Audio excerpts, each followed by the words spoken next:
कुछ औरतें शादी से पहले गंदी फिल्में देखती हैं और गंदी औरतों के साथ उठती बैठती हैं और अपनी शर्मगाह में उंगली या कोई मसनूई आला तनासल इस्तेमाल करती हैं, जिसकी वजह से इनकी शर्मगाह काली और ढीली हो जाती है।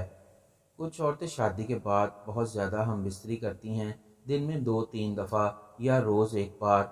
बार बार शर्मगाह को आला तनासल का लगना शर्मगाह को ढीला और काला करने में मदद फराहम करता है, क्योंकि शर्मगाह के मसल्स कमज़ोर पड़ जाते हैं। जनूबी एशिया में रहने वाली ज़्यादातर लड़कियों की शर्मगाह काली और ढीली होती है, क्योंकि इन मुल्कों में गर्मी बतदरीज दूसरे मुल्कों से ज़्यादा पड़ती है। नामुनासिब सहूलियात और गुर्बत होने की वजह से इन औरतों को पसीना ज़्यादा आता है। इससे भी शर्मगाह ढीली और काली हो जाती है। औरतों को चाहिए कि अपनी शर्मगाह की हिफाजत करें और इनकी सफाई और सेहत का ख़ास ख्याल रखें। ज़्यादा बच्चे पैदा करने से भी औरत की शर्मगाह ढीली और काली हो जाती है। औरत और मर्द को चाहिए कि अपनी फैमिली प्लानिंग का ख्याल रखते हुए बच्चों में मुनासिब वक्फा और उनकी तादाद पर गौर करें।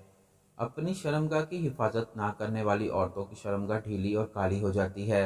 हर औरत को चाहिए कि अपनी शर्मगाह को खूबसूरत और टाइट करने के लिए नहाने के बाद इस पर फटकड़ी मलें और आड़ू के बीज खाएं। इससे शर्मगाह सुर्ख सफ़ेद टाइट हो जाएगी।